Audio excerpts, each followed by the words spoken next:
Alright, so I've been thinking about making this video for a little bit now, just getting out my thoughts and feelings about this game. Um, to open, I am gonna say I did like this game, and I do like this game a lot. There are some negative things that I'm gonna be talking about this game.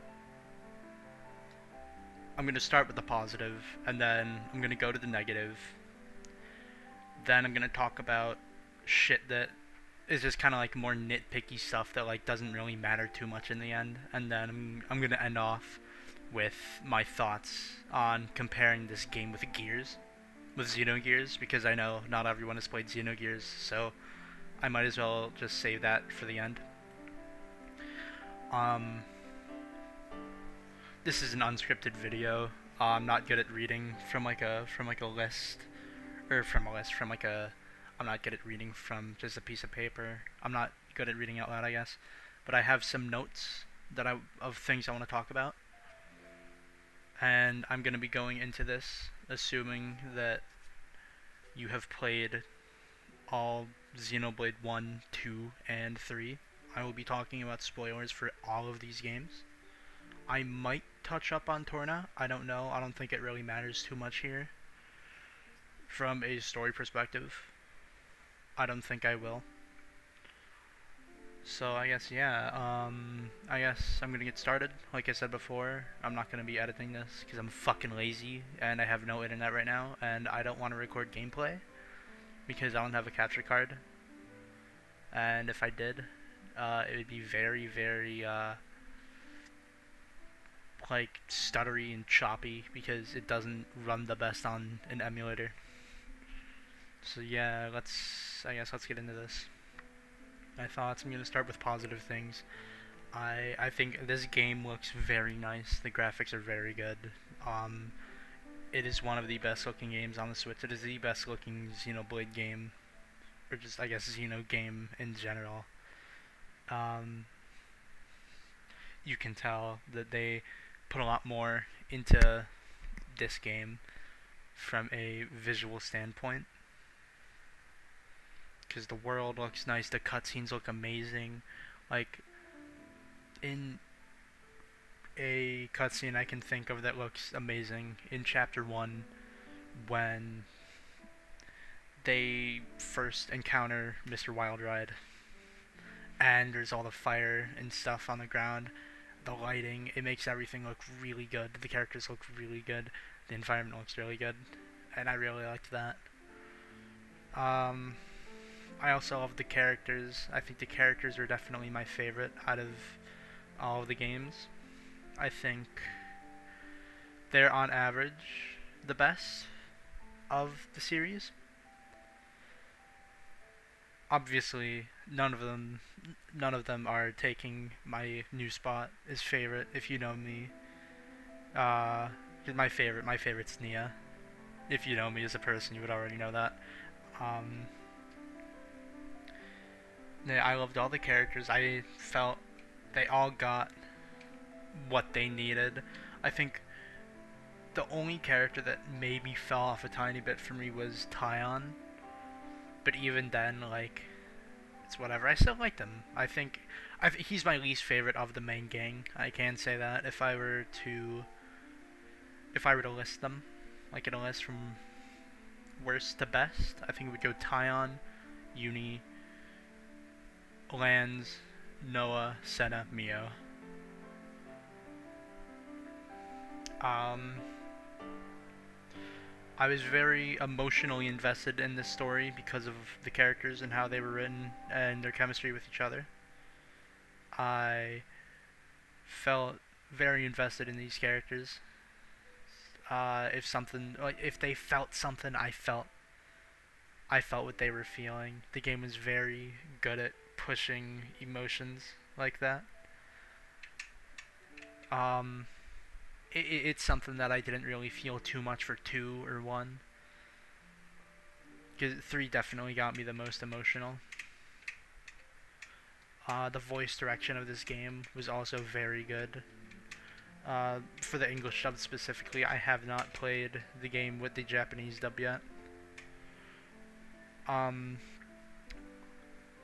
not to say that the dubs for 1 or 2 were bad. By all means, they were not. I think the one's dub is definitely like phenomenal. Everyone knows that. Two's dub has some hiccups, but for the most part, I really like it. Uh, but I'm glad to see that they're on the right track with 3 again, and they had time to work on the voices and everything. I I really like the gameplay. I don't know if I like the combat more than 2. It's very close. Um, but I like the gameplay. I like being able to switch your characters in combat. I like all the customization. I like I like all the classes. There's so many classes in this game. Uh, I like the dash the dash mechanic. That is a very good thing they added that I really like. I really love that. It makes maneuvering so much more easy. It makes it so much easier. I like the fact that they added more arts on the left side of the screen as opposed to 2, where that's how you change your blades. I like a lot of things about this combat system. Um, I I would be lying, or I wouldn't be lying if I said I didn't miss the elemental combos and fusion combos. But what can you do? You know, you gotta sacrifice a little bit.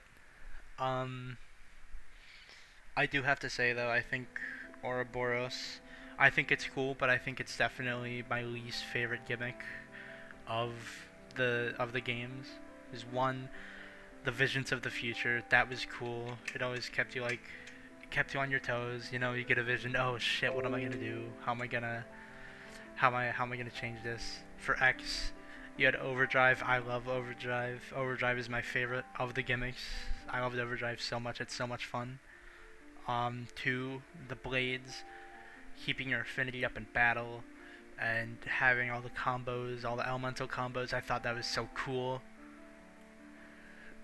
And then 3, Ouroboros. Ouroboros is cool, like I said before. I definitely think that it is my least favorite though. If you took Ouroboros out of the game, it would I would kind of just be like whatever. I think it is cool in chain attacks, being able to get that extra turn at the end. Speaking of chain attacks, I really like the chain attacks. I think the chain attacks are the best in this game. It takes the best of the chain attacks from 1 and the best of the chain attack from 2. Well, not the best. I wish it took the best from 2 because I miss the elemental orbs from 2. Yeah, but I love the chain attacks in this game. One minor complaint I have though with them, the chain attack theme. I think it's a good song. I wish that for some battles that it didn't interrupt the music. Like some good examples, like with unique enemies or super bosses. I wish it didn't interrupt those, especially with Seraphic Seratinia. I wish it didn't interrupt the music with the chain attack theme there because that's the only boss in the game that uses that theme. I also wish that the end fights, like, well, I guess there are 3 of them. No, there are 2 of them. I lied. There are 2 of them. Both end fights that you have, um, the music is interrupted by the chain attack theme, which it especially sucks for the first one at Agnes Castle in Chapter 6 because Battle vs. Sorrow is such a great song. I think it is one of my favorite battle themes in the series.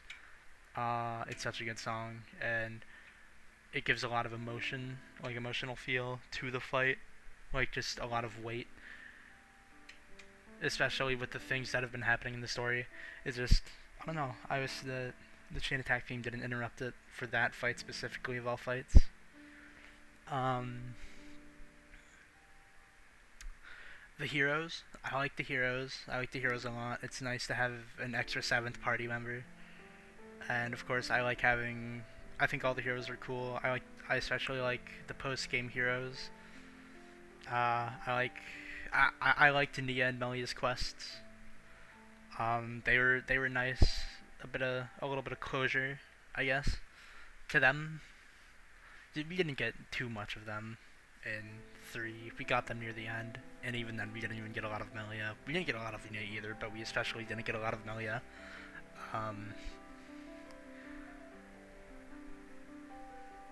My mind just blanked. Yeah, but I like the hero quests. I think some of them are really fun. I liked Xeon's quest, despite the fact that it's a bit just grindy. Not even grindy. It's more just you have to wait a while. It's good to have in when I did it. I had it on in the background while I was cleaning. Um, yeah, I think the hero quests and the ascension quests are cool, and I like the extra party member that you can have. I don't like the fact that you can't control them though. I really liked the world of this game. I liked all the references to 1's world and 2's world, and I loved how they were combined. And I liked the little details they put into it, like in Mactha Wildwood, in Lower Mactha Wildwood, you can go into like this cave area. You can find like this little area where it has Ricky's like biter on like a pedestal. You can find it. I don't think it does anything, but you take it, you pick it up, it's like, whoa, what's this? It's like treasure? What is this? I wonder. And it was really cool just seeing kind of like the little stuff like that, the small things. The small things is what matter. The soundtrack.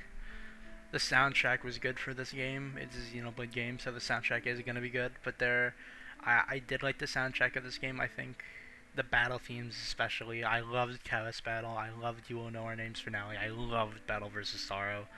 I loved Drifting Souls and the Future Connected Battle theme remixes. I thought those were so good.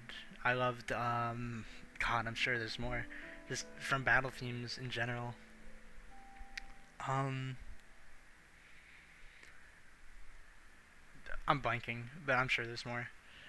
I didn't dislike any of the battle themes. I definitely did think some are better than others, though. Like, for instance, Agnes Battle. I thought Chaos Battle was much better than Agnes Battle. Nopon coins were a nice addition as well. I liked how you could have a way to access things that you normally wouldn't be able to access, or you would have to grind for if you didn't have enough whatever to do that thing. Like the food, for example. I like how you're able to make food with Nopon coins. Or I like how you're able to excuse me, hiccups. I like how you're able to level up classes with Nopon coins. I like how you're able to level up gens with Nopon coins. I think it's very nice. The handheld resolution of this game is very nice compared to 2's. 2, Xenoblade 2, it was not the best looking game handheld. Yeah, this game, thankfully, it runs very well handheld. And this game runs at a solid like 30 FPS. I have not noticed any dips. The only thing I have noticed, there is occasional stuttering. The game will just freeze for a second. But that's about it. N, I liked N. Right now I'm gonna talk about specifically N. I am gonna go on a little talk about the other villains later in the video. And he's really cool. I really enjoyed N. I did not like the way that he was concluded, though. I think they could have done that a little better. But it's like, it feels like a Jin mixed with Graf from Xenogears. That's what he reminds me of. I think he's a very interesting character. And it is very interesting to see the things that Noah would have done if he was put on the same path as En. Like, if Mio really did die in Chapter 5 and didn't come back in Chapter 6, I think it would have been very interesting to see what he would have done and how he would have acted if the situation played out differently. and I think it's very interesting to see kind of what it would be like for him in N. Yeah, N is a great villain. M is cool too. I don't really think you can count her as a villain though. She's like a villain for like 5 minutes, but she was never really against the group. Um, the ending. I loved the ending. I think the ending is my favorite ending of the three. Bittersweet. I was bawling, not like LeBron. Um, I think it was very nice. It was sad, but it was nice to see just the conclusion. It the sorry, I'm getting like mixed up on my words. Um,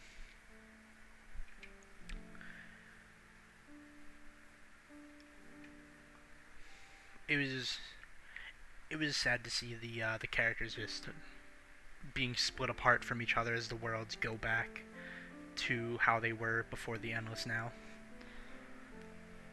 and just drift apart. I liked seeing Melia and Nia at the end. You know, Melia has the Monado Rex. Nia has the picture with all the Xenoblade 2 characters, and she also is like living with Poppy in the Cloud Keep, and I think that was very cool.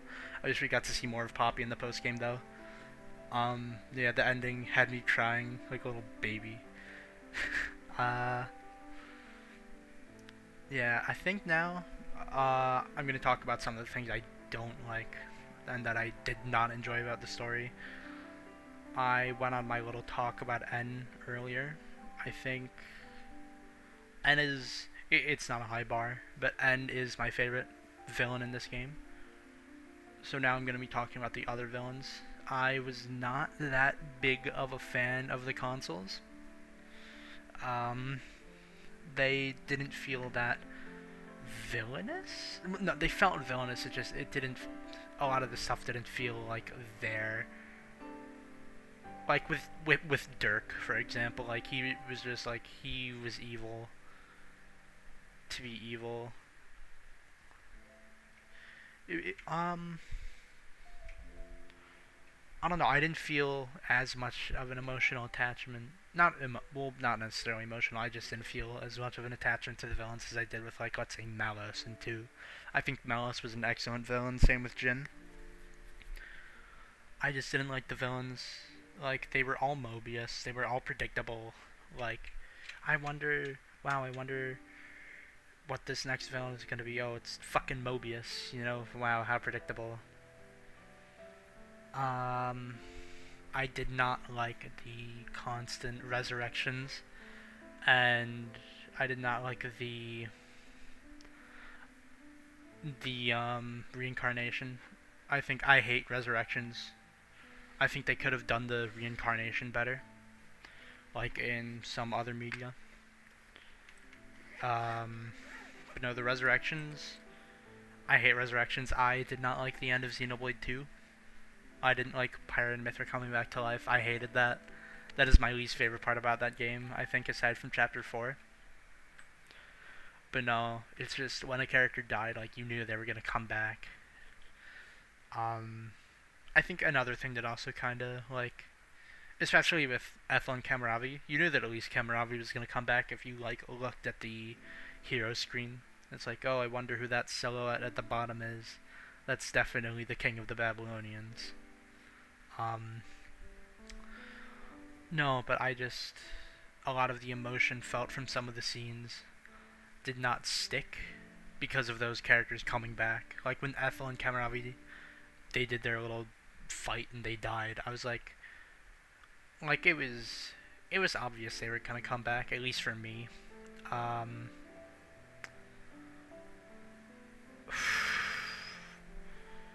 and then there are also just some characters like Miyabi. Miyabi was just introduced to be brought back to life.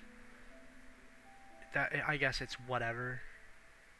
It takes away the emotion of the scene where Mio's talking to Noah, and she's like, "Wow, Miyabi. No, my best friend Miyabi from like boot camp. She's gone now. She was the younger one. She gave me my food. Blah blah blah. Oh, that scene got me. I feel like if I went back and rewatched it, knowing what I know now, it's like, ugh, whatever, dude. Um, I talked about the soundtrack earlier and how I like the soundtrack. I do like the soundtrack. Something I am a bit bummed out on though is the memorability of the soundtrack. I like you could play a song of from the soundtrack. Like I want to know. I want to know what it is.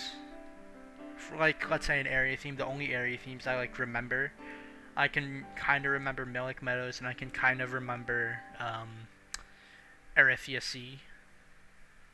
I don't remember anything else from a location perspective, though. I remember the Liberated Colony theme. I remember the Liberated Keves Colony theme specifically. I don't know. I don't know the Agnes one. Apparently, there's a different one for Agnes colonies. Um, there are some I can remember, just soundtrack wise, aside from battle themes like Boat Theme 2. I remember Boat Theme 2 very well. That's one of my favorite songs in this game, Boat Theme 2. I didn't like how some of the bosses were very tanky, mainly Mobius. Um, I remember about a week ago or something on Twitter there was this game journalist who made a joke about how some of the bosses take forever, and people were just fucking bashing him, and they were like dunking on him for no reason.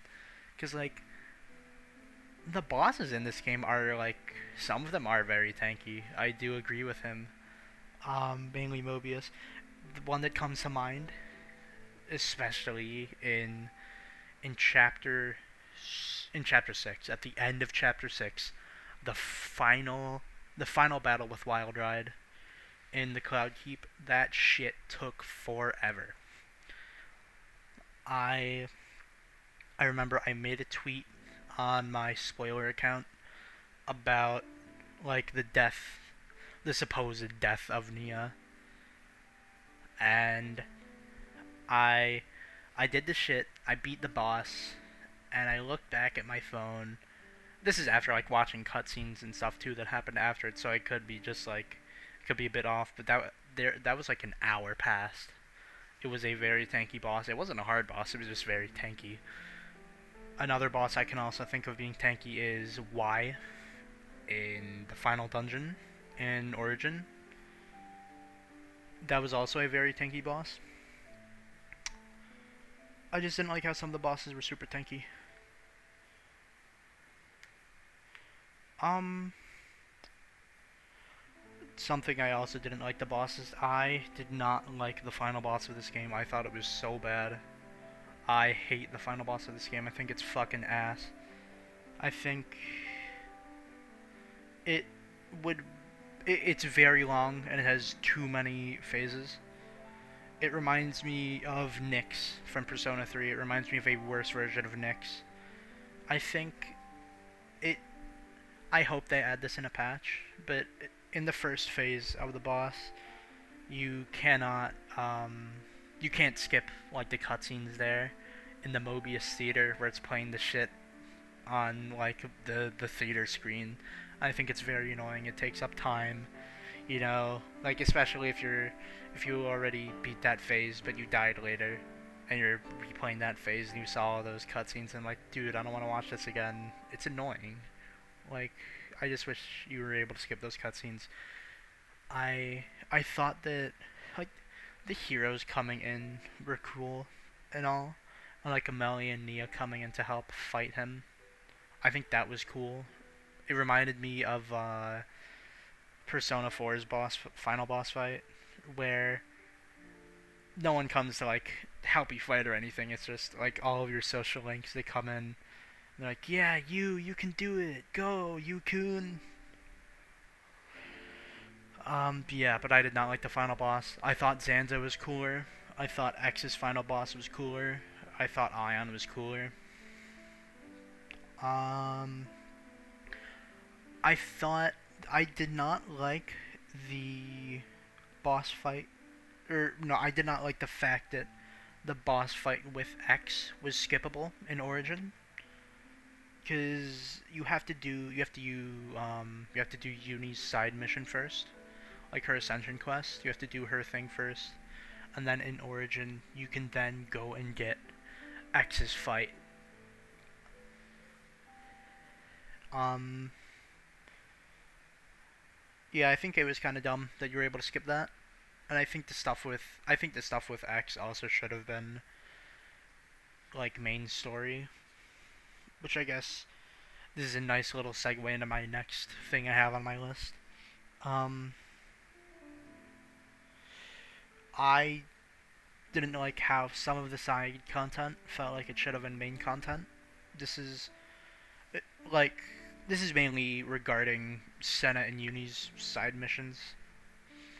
Um, I think the stuff with Shania and Senna's side quests definitely should have been main story, or either that, or it should have been for Gondor's Ascension quest instead. I didn't like how Senna's quest wasn't very Senna focused. Um, I thought it was a good quest. I just didn't like how it wasn't very Senna focused. I think I also think Uni should have been main story, because we learned that in her past life she used to belong to like a gold colony. We learned what happens to colonies when they reach gold rank. We get a bit more on Console X. We get to see her face, and then we get to conclude with the boss fight with her. And I don't know. I kind of wish that stuff was like in the main story. Um, I also didn't like how this game could be a bit buggy at times. It's not like too bad. It doesn't take like a lot of enjoyment out of the game for me. It's just annoying at times. Like I think this game has given me the most crashes of a Xenoblade game, which I didn't really have crashes in like 1 or 2 really. The only crashes I had in 2 were when I was trying to input the death code, but I fucked it up, and the game crashed because of it. But three has a bit of bugs, you know. Recently, some of them got patched, like the biggest one being Banana's cooking, and her food's not working. Um, yeah, her foods didn't work. The effects of the majority of her foods, except for I believe collection up or something like that. I don't know. It was the most useless one, so I don't remember it well. But yeah, sometimes the cutscenes wouldn't show. Sometimes, one I can remember, like I didn't know that there was a cutscene before the final boss. Um, I didn't know there was a cutscene before the final boss, so I got to the door to the Mobius Theater and like I clicked on it. Okay, I'm gonna watch this cutscene, and then it just cut straight to the fight, and it was like, wow, that's weird. Boss fight didn't have that boss fight didn't have a cutscene before it. I thought it would, like in 1 and 2, or in X even. Um,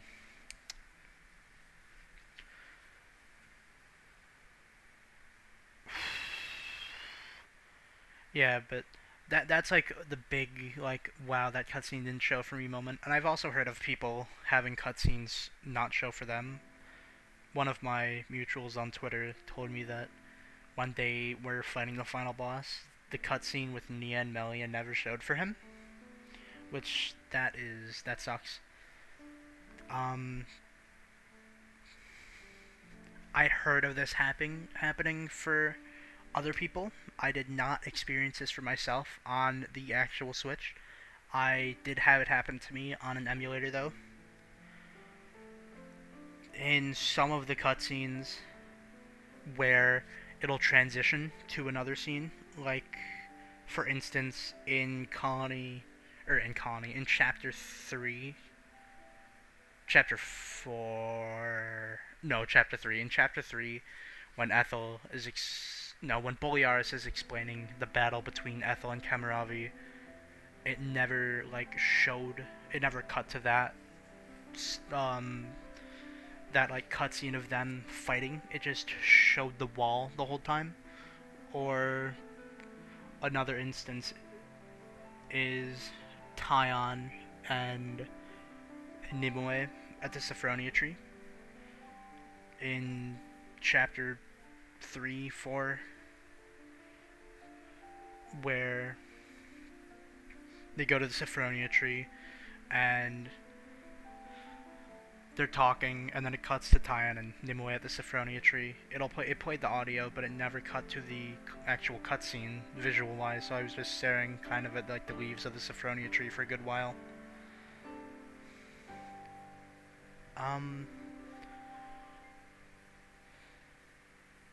let's see. Yeah, I didn't like Z as a villain much. He's gonna get his own section as well, just because he's the main villain. Well, not the main villain, but like the big bad final boss guy. I didn't like his boss fight, and I didn't like him as a villain. I think he doesn't have enough build up like Malice did. Um, I think Malice is definitely the best villain in the series. He's just a weaker version of Zanza, in my opinion. I think. I think he. I honestly, I would have just preferred like a like a reincarnation of Zanza at this point, and I hate reincarnations. It would have made sense with Mobius. Like Z, Zanza starts with Z. Um, but no, Z. I think it's interesting to see that Mobius is a reflection of people's desires. It reminds me of Persona 5 a bit. um,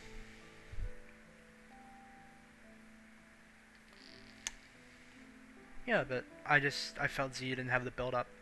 He didn't interact with the party enough. The only time he like directly interacted with the party current day was at the very end of the game, because he interacted with Noah in like past lives. Um, we get to see that. He's like, wow, you keep on persisting. This you do this every lifetime, and then eventually he becomes Mobius. He's like, okay, listen, your Mio's gone. You just died. You can become Mobius and live with her forever. That's that's the most we see him like talking to a party member, but even then I don't really count it because it's in a past life. Um, we didn't get as much for Xenoblade 1 as we did for 2. We didn't get too much for Xenoblade 2 in this game as well, though. I think we get more time with Nia. We get to see more of like the shit from 2. Nia's side quests is, wow, this is from my world. Let me tell you about my world. Let me tell you about the Van Damme family, stuff like that. And Nia, we get to see the Xenoblade cast too, like grown up now, or I guess more of a time skip because some of them are adults already. We get to see like a time skip version of 2's cast with new designs, except for like Tora and Poppy. They just have the same shit. Nia explains that like Tora helped build Origin, Nia made the Ouroboros stones. We didn't get that for 1. We didn't get that much for 1 because Melia, the only in main story, the only shit we really see of Melia is in Origin. We save her. Then she goes to the castle. I definitely do. I would rather have this reality where we get more stuff and content for 2 instead of 1. I did enjoy 2 more. 2 is my favorite game of all time. Um,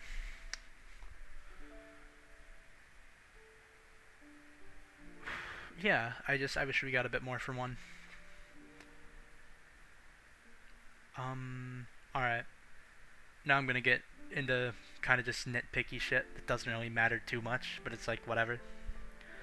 You're not able to level down at camps before post game. I wasn't a fan of that, because in Definitive Edition, you had the expert mode that you could level down at.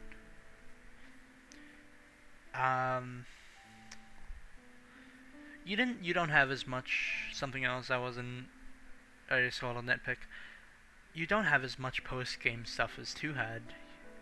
I don't know, I feel like this game had a lot of time in development and more time than 2, I believe. You know, I feel like there should be a little bit more post game stuff, and obviously we can get some as like free DLC like 2 did. But at this moment, I don't know, I just wish we had more stuff. Cause in 2 for post game you got 8 new blades. You got Talos and the Torna blades. Torna count as New Game Plus, and you need to beat the final boss to get Talos. You get the traveling bards all over the world that let you spend your bonus EXP. Um, yeah, I wish we got some of that. We didn't get like a cameo from a character from the previous Xeno games, like Saga, or it wouldn't happen ever, but Gears. um, I think it would have been cool if we got Cosmos or Telos in here, even though I never finished Saga. It would be cool seeing them here again, giving a little nod back to the older games. I do want to play Saga soon, though. Uh, I wish it was a bit easier to get Nopon coins. Obviously, there's the farming method. That's what I've been doing. But I wish there was some kind of gold to Nopon coin exchange. Or even better, in DLC, in challenge mode, they could make it so it's easier to farm Nopon coins. Um, yeah, so with that out of the way, I am going to start talking about Gears now. So, I'm going to give you I'm going to count to 10, and if you're not gone by the time I'm talking about Gears, then that's your fault if you haven't played it yet. So yeah, 10, 9, 8, 7, 6, 5, 4, 3, 2, 1. Alright, we have entered spoiler territory for Xenogears. This is your final warning to click off now. Alright. This game is very similar to the story of Xenogears. It is a spiritual retelling.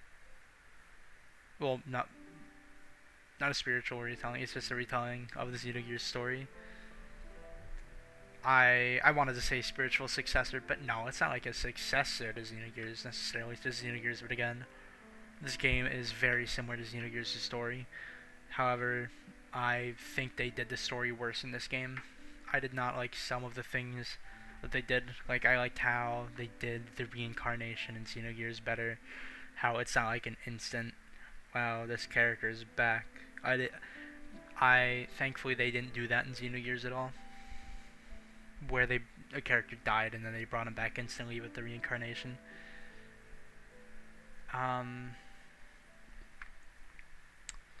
Yeah, but this game is very similar. You know, 2 warring nations been fighting for a long, long time with the reincarnation and everything. Yeah. Something I also wanted to talk about. I wanted to talk about the past lives of Noah and Mio compared to the past lives of Faye and Ellie. And first, I'm going to start off by saying I wish that they gave a reason to why Noah and Mio kept on meeting each other in every single life that they have lived, like Faye and Ellie had. Because in Xenogears, Faye and Ellie kept reincarnating together was because Abel, a past reincarnation of Faye, touched the Zohar, and that caused Ellie to be made because he wanted a mother figure because he was a little boy at the time and he didn't have anything left. So that's why they were interlinked and able to just keep on reincarnating, and that's also why Faye and Ellie were able to remember their past lives as well, because they came in contact or were byproducts of the Zohar. I think it was very interesting to see how Faye and Noah are very similar in this situation. Same with Mio and Ellie. Is how every cycle would end was, no matter what, Ellie or Mio would always die, and then Noah or Faye would always like be the one to live, or like would be the one to witness her death.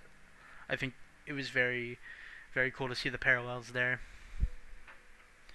And then in the main story, the cycle is finally broken, where Faye and Ellie get to live and escape death and live a happy life. And the last thing I have on my list of notes, the console and the Gazelle Ministry. Yeah, the console is just very similar to the Gazelle Ministry. I've heard they're a lot like the Testaments from Xenosaga as well. I have not played, well, I have not finished Xenosaga. I want to be able to talk about that. But, you know, they monitor you for the game. There's like a group of baddies that just monitor you for the game. Yeah. So, I don't really have much else to say. Sorry if this video was kind of just like weird. I don't know. This is unscripted, like I said at the beginning.